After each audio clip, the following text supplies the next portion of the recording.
Our featured speaker is the founder and president, is that the title you take? President, CEO, head honcho of Keynote Farms, one of our biggest producer processors here in Washington. And he's going to take you through a timeline of the legal and not so legal concentrate market, how we got here and where we're going to go. So please, if I could ask you to turn your attention to Jeremy Moberg and Keynote. Thank you, Jeremy. Can everybody hear me, first of all? I know that during the panel not everybody could hear, so everybody can hear? That's good. Okay, I'll introduce myself first. I'm Jeremy Moberg, owner of Keynote Farms. We are a Tier 3 producer processor out of Okanagan County. I was an unlikely participant in this industry, I could say, but looking at it from the outside, didn't like where it was going, and got politically involved, and to the point where we could grow under the sun, and particularly in Okanagan, because in Okanagan we have a very depressed economy. So I was getting tired of living there myself, and if I couldn't come up with something to make it a better place to live, I was going to move. So I challenged myself to really create it as a epicenter for producing high quality marijuana, which today I believe currently we are the county has the second largest amount of producer processors in the state, more than King County and just behind Spokane County.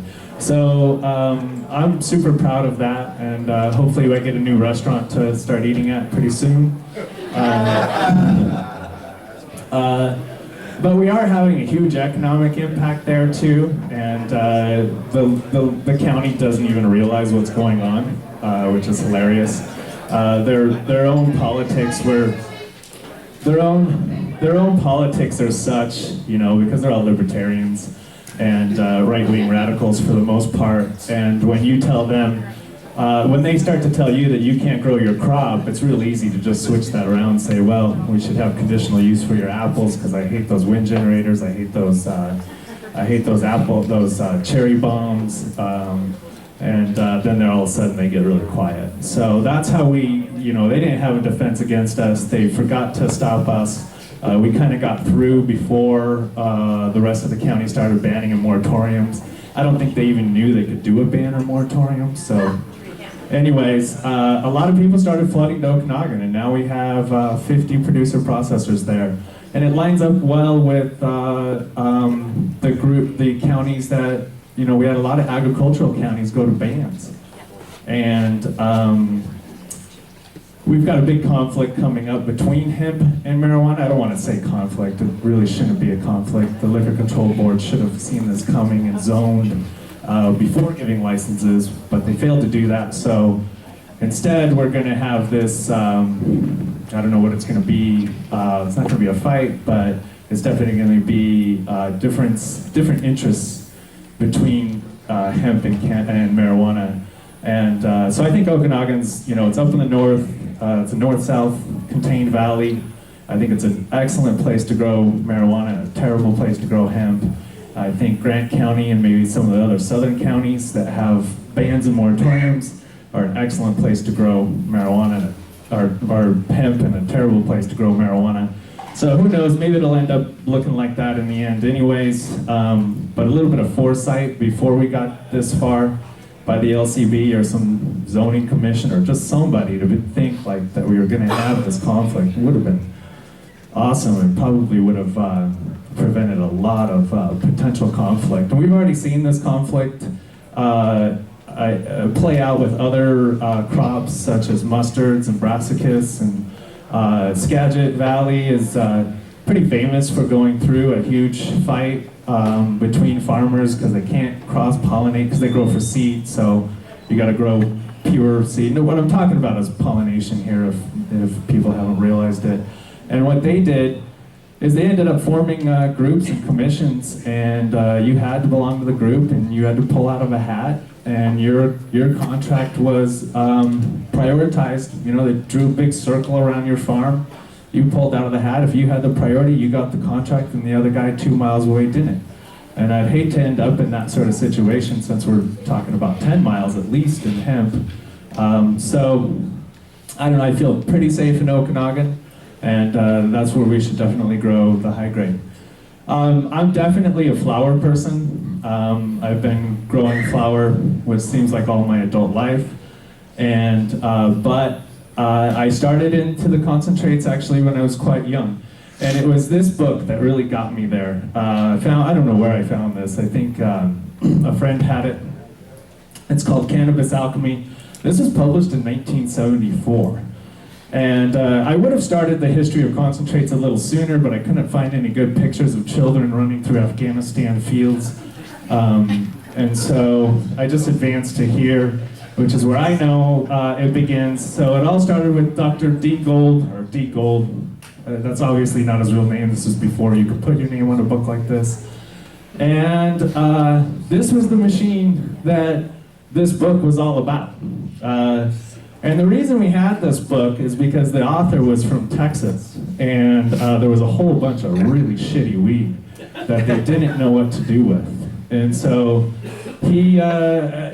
like half of this book is just letters that are like, oh, I have this ISO machine, which was also made in the 70s, which I own one. I'm so proud of that. They don't work. They do work, but not in any sort of production. But the basis of the book was basically to take this machine and scale it up. So people started getting into 55-gallon drums and all this kind of stuff.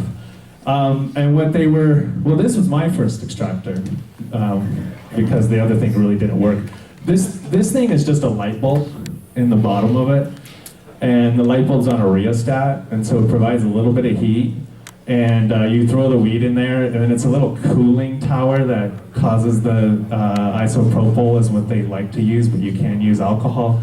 And it's essentially a safe way to boil alcohol, which is generally an unsafe thing to do. So this is a safer way to do it. And so this is to the T what I built when I did my first extraction, which I think was in 1995. And I used methanol. Terrible, right? That's awful. Do not do that. We couldn't get alcohol because it's highly regulated. So, under the premise that we're going to boil it all off anyways, we got the methanol. I don't think we ever got rid of the methanol. I never did consume this product. It was terrible. Until I finally got alcohol in later years, I'd have friends driving through Montana and they'd pick it up for me. So I built this setup again. Last time I did it was 95, and then I did it again about 8 years ago, and I made some great, I guess Rick Simpson oil before Rick Simpson. And my mom's friends love it, and they're constantly trying to figure out how to do it. So they're all doing this now. What you see on the internet, get a rice cooker. Please don't do this, unless you've got really good ventilation. But don't do it even then.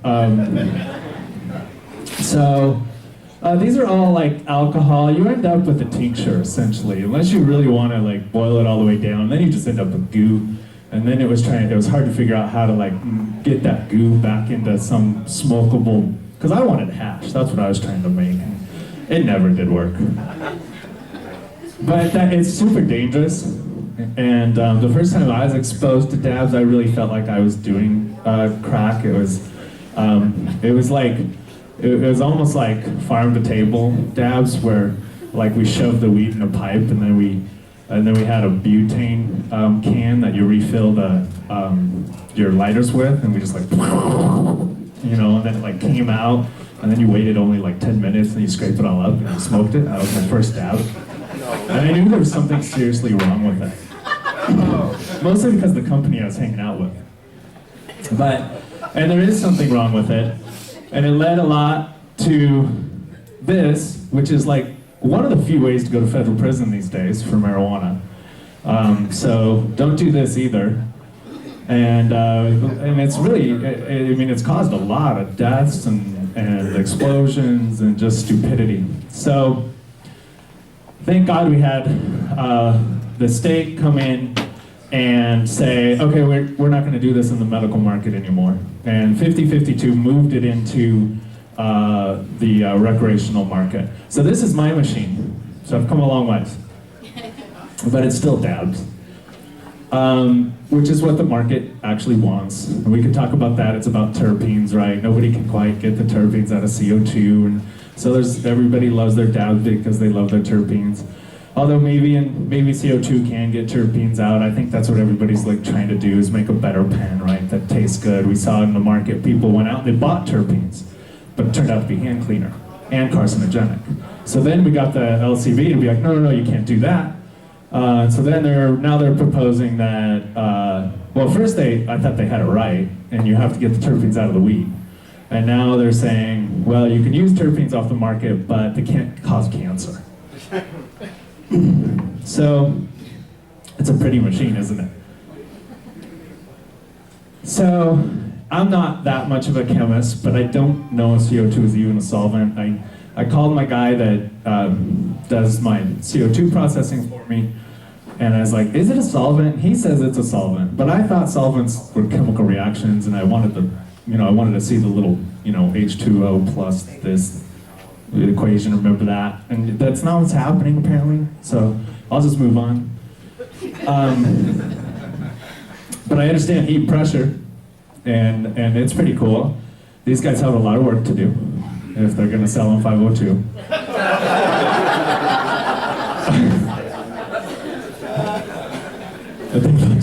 They look so happy too.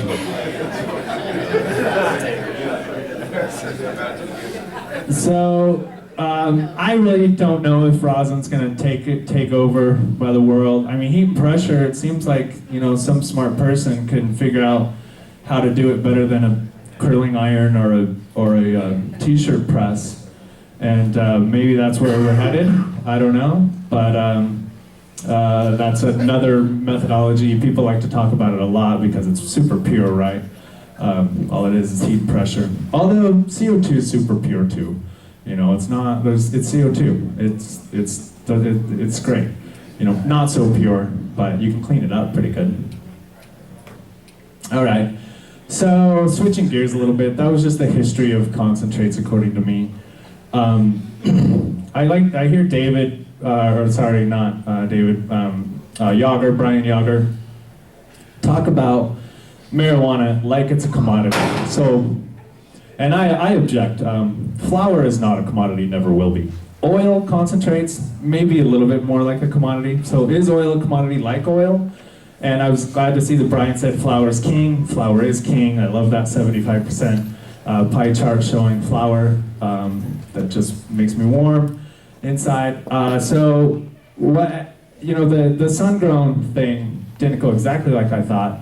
A lot of people got into it because they thought it was a really cheap way to put a license together and go out to Eastern Washington. And so they grew some really shitty wheat, which is my biggest problem operating Canasol, because I grow really high quality wheat, but then the retailers say, but it's outdoor and it should be half that price.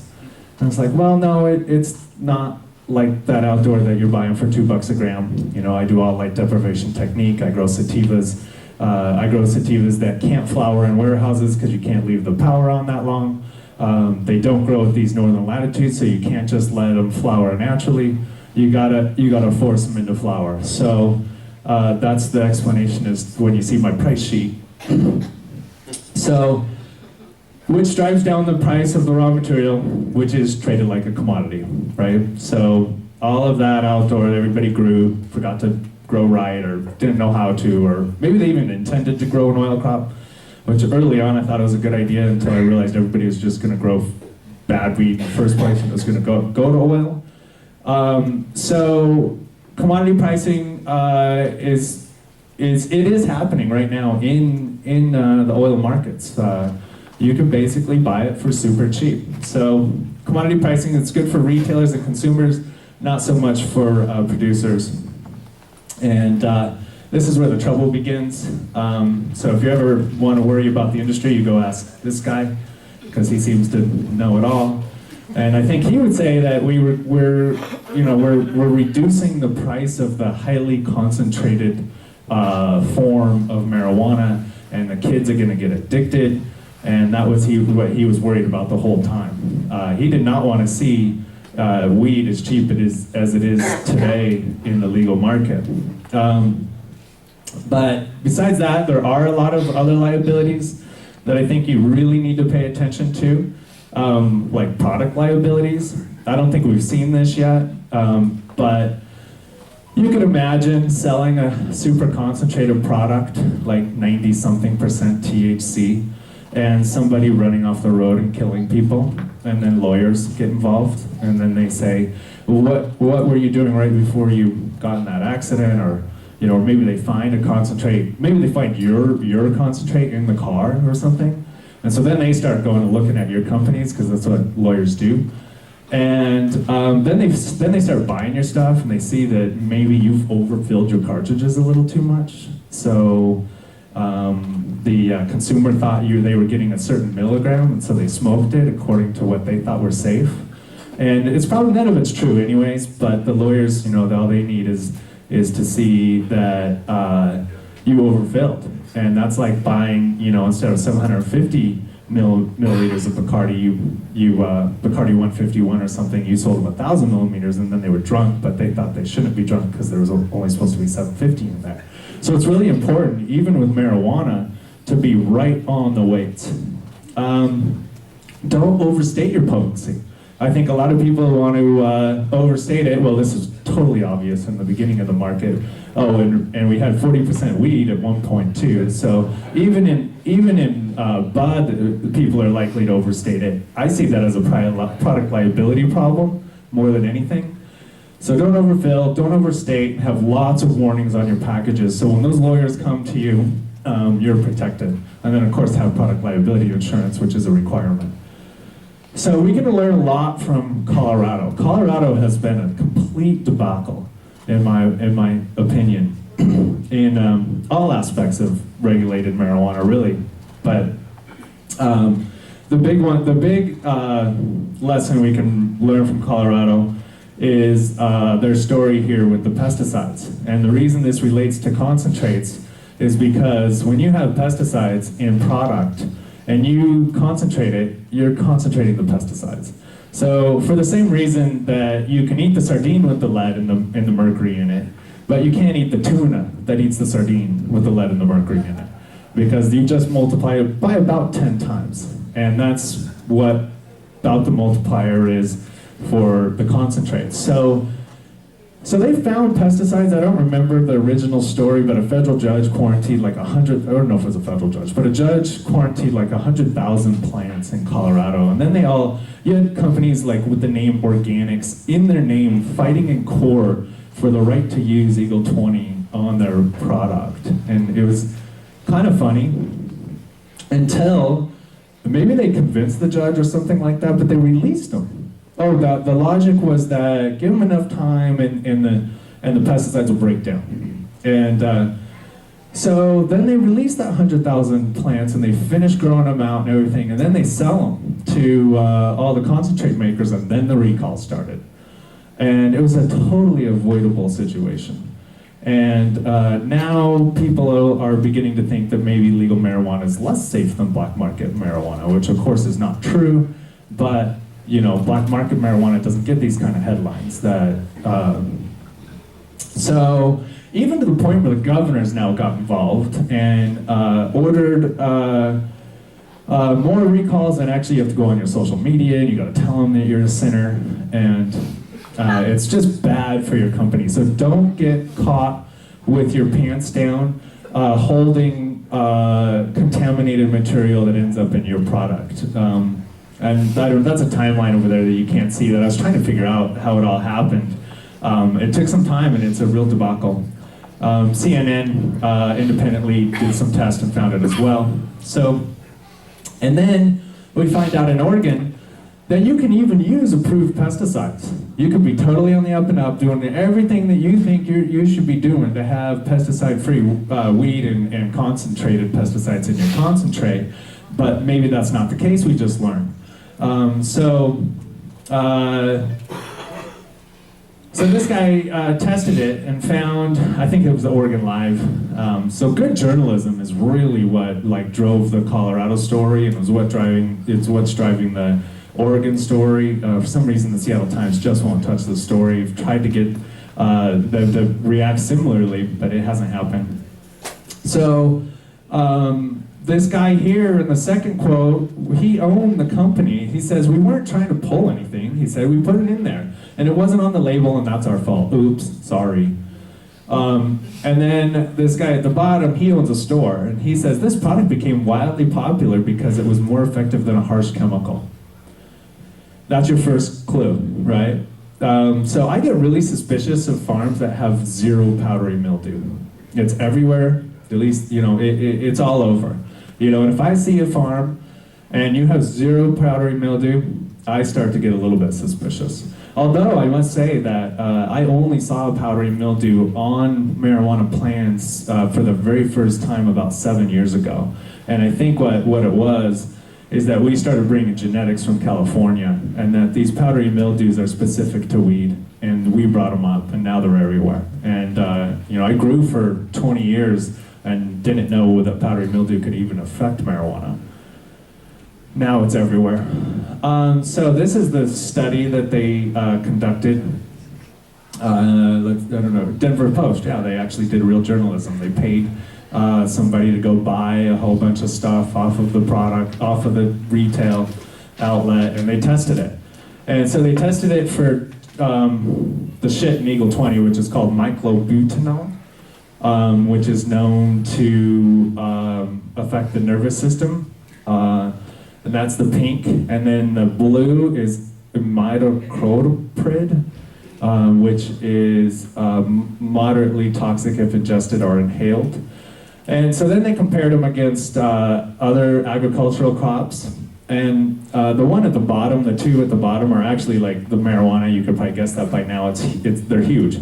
I mean, 25 parts per million. We all know what that is in this room because we talk about BHO being so many parts per million. I think the cutoff's 500 parts per million, but I heard somebody say they shoot for 17, which is great. Below 50 is probably where you want to be.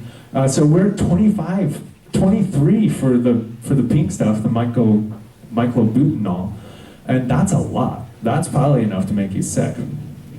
And then for some reason the alpha blue shatter didn't have so much. But the other curious thing about this chart is that hops is the other big line right there.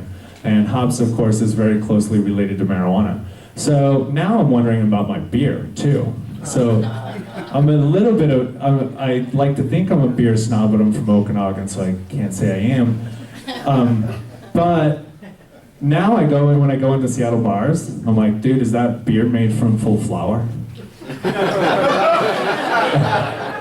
Because that's where CO2 came from, right? Like in Yakima, they've got these warehouses that are processing CO2, and we think our machines are big, like 20-liter machines or something. They've got massive, massive machines that make this shit. And now I'm taking it out of my drinking list. I don't want to drink beer that's made with CO2 oil. I want full flower or at minimum pelletized. And to get the looks, I mean, you're in like hip bars in Capitol Hill, and they're like, what? Okay. So remain calm. The LCB has got this.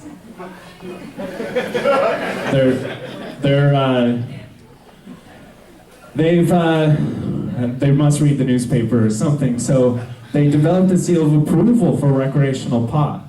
And under new state rules, legal pot businesses who test for pesticides not approved by the state will get an enhanced seal of approval that provides consumers with an assurance safety. I only saw this yesterday while I was doing research for this. I had no idea that they were doing anything. It's not the WAC, it's not their policy or anything like that. I've never heard of it. I don't know if anybody else has.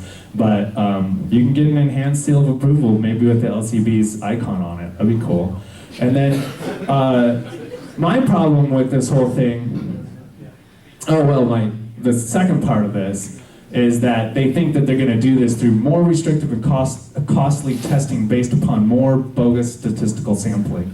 Don't get me started on the sampling that we currently do for our industry. It's completely bogus. And that's how we got 40% weed, because that's proof that it's bogus.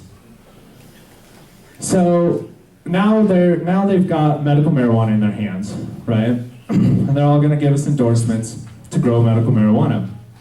But they're designing it to fail, and that's very obvious. I don't know if it's politically or if they just don't get it. But so here's the new, so pesticide screening and heavy metal screening are required at the time of harvest for all marijuana flowers, trims, leaves, or other plant matter. Minimum sample size is 3 grams for every 3 pounds of harvested product. So they just took the 5-pound lot and an arbitrary lot size that has nothing to do with sampling populations. And I'm not even that much of a statistician. I do have a background in biology, and I did sample river and creeks for 20 years, so I do understand enough about populations to know that what they're doing is completely bogus. So harvest amounts will be rounded up to the next 3-pound interval. For example, harvest, okay, that doesn't really matter. But the point is that this is going to kill medical marijuana right here. Because pesticide testing and heavy metal testing is very, very expensive to do. And as a farm, I'm not going to grow a crop that's safe for medical users and unsafe for recreational users, because that's what everybody's going to think, right? Oh, that's the safe stuff, and that's the less safe stuff. So if I'm gonna grow medical marijuana for medical patients, which I would love to do, then I have to adopt that standard for my entire farm. So now I've got to do it at the 3-pound lot size, and I've got to do pesticide testing and heavy metal testing, and we're only talking 4 pesticides, so it's not even going to work anyways. It's like a nuclear arms race where you just go get no, that's the wrong analogy. It's more like steroids. Yes, it's the athletes. You know, they just constantly make a new drug that they can't test for. So we can easily get around this. There's like 80 chemicals that they're not testing for, but you get the enhanced seal of approval if you go for those. If that has any effect at all. So to me, this is not law yet. So we still have a chance to save medical marijuana, and I wonder where the medical activists right now are. Because this is the biggest single threat to medical marijuana out there. So, note to LCB, hire a fucking statistician before you cause medical cannabis to fail with more testing that protects no one from anything.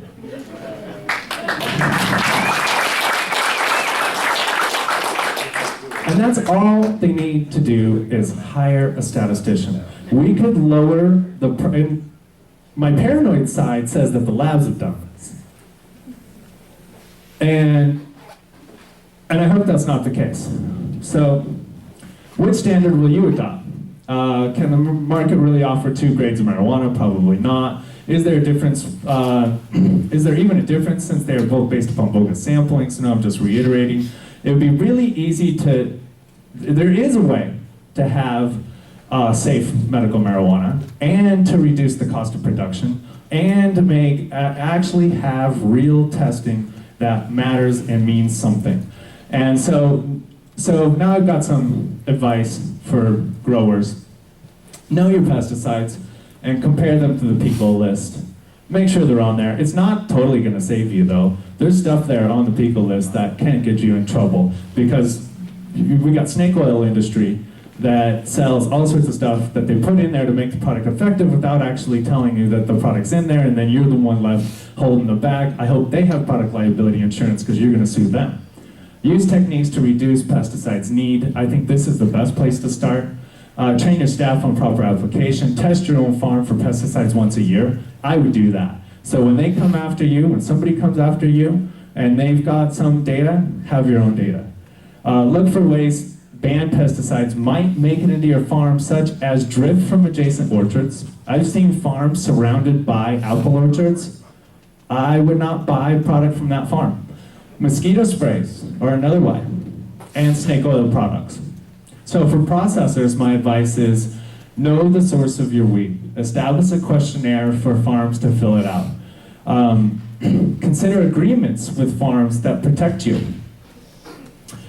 Do not mix batches from multiple farms unless you really know that the farms are clean. Pay more for material that you can believe in because it costs more to grow without pesticides. The biggest way to not use pesticides is to hire people to go through and create ventilation within your plants, to clean them out, to keep airflow and good structure. So it might cost more to not have pesticides. And I mean, pesticides were invented essentially to replace human labor. Know that you may be concentrating more than cannabinoids and terpenes. So for retailers, be sure to have pesticide information on hand from each producer processor. This is actually the law. Nobody does this though. It's accompanying material. Accompanying material would be real easy to put at the bottom of your receipt, except for one of the things in accompanying material is the farm's pesticide use. So now it's real hard, and nobody does it because it's hard. This gets tough when processors are buying material and treating it like a commodity, only caring about price. So retailers need to put pressure on their processors to know where the product comes from. Buy from processors that have relationships with the growers. Be ready to send back product from any company that has a pesticide violation. So, and be ready with your PR, with your media release. You know, be ready for this, because you might be the company that King 5 is at your door because the pesticide story just broke in Washington, and we know it's going to break in Washington because we're going to follow the steps of Colorado. Be ready to send back product.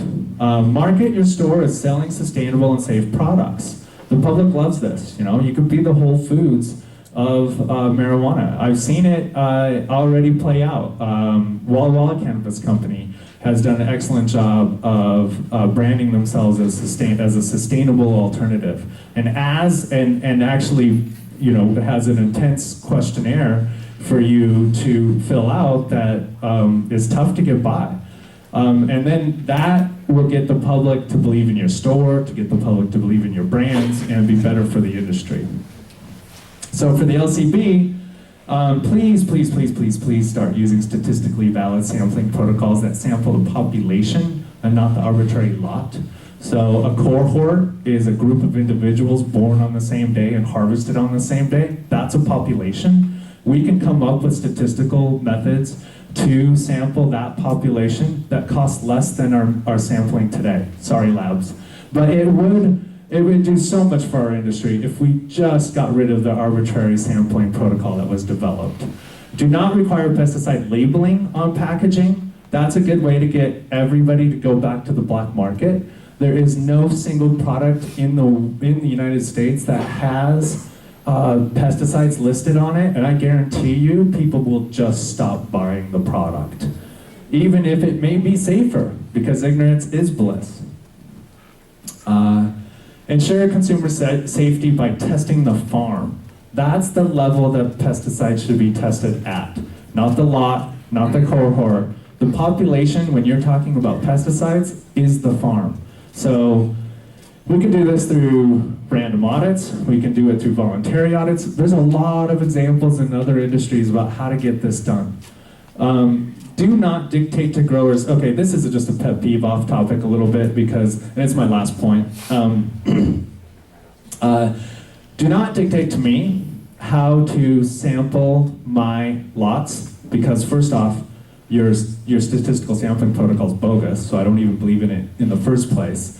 And then they're showing this like, okay, you got to dump all your weed out, and you got to put it into 4 quadrants, and then you got to select from each quadrant, and then you have to scramble your weed back together, divide it again into 4 quadrants, and then select again, right? And so somebody thought that this was a good idea, and somebody must have the ear of the LCB, because now the LCB thinks this is a good idea.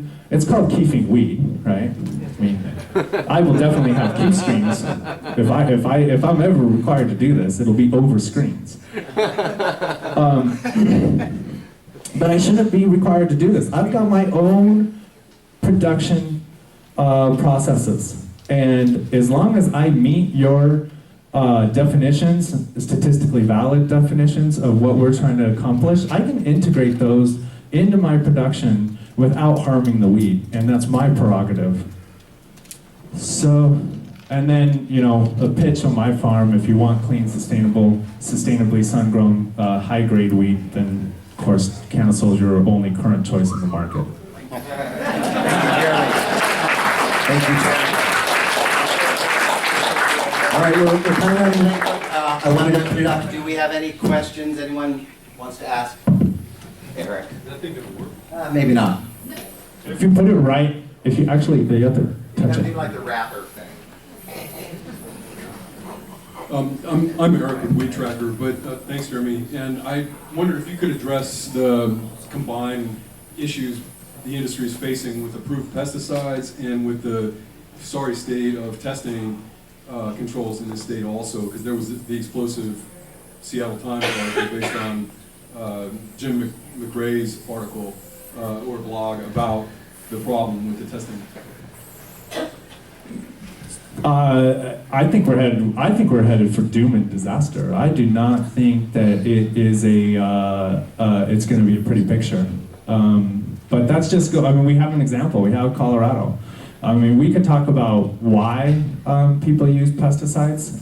You know, there's a lot of money to protect, so there's a huge incentive to use a pesticide. So I don't know if that answered your question. Why is the Liquor Control Board's hair not on fire about testing? Well, they are, but they're being misadvised. They are. I mean, they're coming up with. They're like, okay, we'll take care of this. We'll make it more stringent. We'll make our useless statistical regime even more useless and more expensive, and maybe we all feel better that it's a 3-pound lot instead of a 5-pound lot because it's tested more testing, but it means nothing. So I don't know. The LCB really needs to figure this out, in my opinion, and maybe should hand this over to another department. One last question.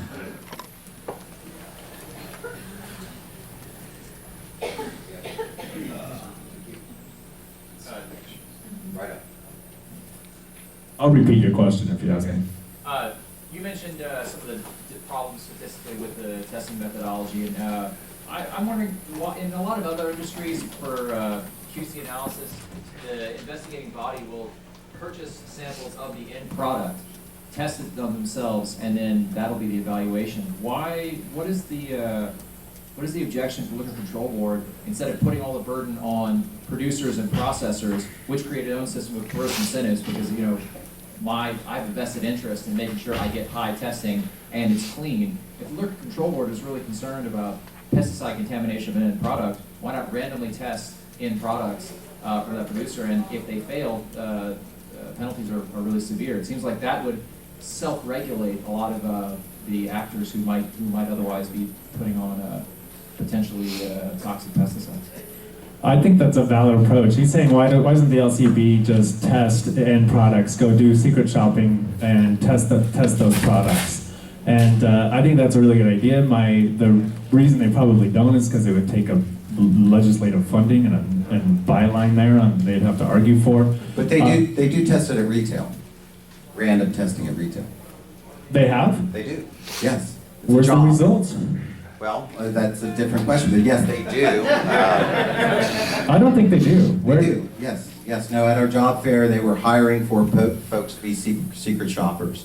So they do, and they are testing product in the market. Oh man, if I would have had those results, this would have been a totally different presentation. Next time, well, we can't put it all into one show. There's already, okay, last question. Are those secret shoppers, are those for actually testing product quality, or is that just to see whether or not? Well, they're testing a couple of different things. The results that I've seen have been about potency. Mark Hubbard probably knows. They're testing potency, and they've seen quite a discrepancy. Mark Hubbard with Integrity Labs, 502 testing lab. The secret shoppers, you kind of pointed it. You wanted high testing results to sell your product. Is that a fair representation of your product, or is it not? You kind of went out on the sale to say high test results. Did you want accurate test results? So I would have to push back to that. And that goes to the retailers as well. They want, who comes in? They come in and ask for the highest test result, or the best quality value. That's an immature marketplace right there. So we still have a lot of growth as a marketplace as well. And so, Yeah, and hopefully it comes down to consumer education too, that if they just understand that there's really no weed over 30%, then they'll start to not believe anything that company that constantly puts 35% weed out, they won't believe any of their stuff. And I think that's where it's going to end up, where it needs to be. Huh? who has to compete against 30% marketplace wheat? Right, and so but I will say that things are getting a little bit better. I was one of the very first to market, and I was fighting against all of this inflated THC bullshit that was happening. And, it's like, oh, it's just not, they all wanted to tier the prices according to THC and stuff, and I could have just went over to that lab. I knew the lab that would give me the results, and I didn't do that. And in fact, what I did is I said, anything that comes back over the world record's going back for retesting. And I do. I still, to this day, I put both of my outliers back for retesting. If you're too low than the average, because I'm starting to get big data sets.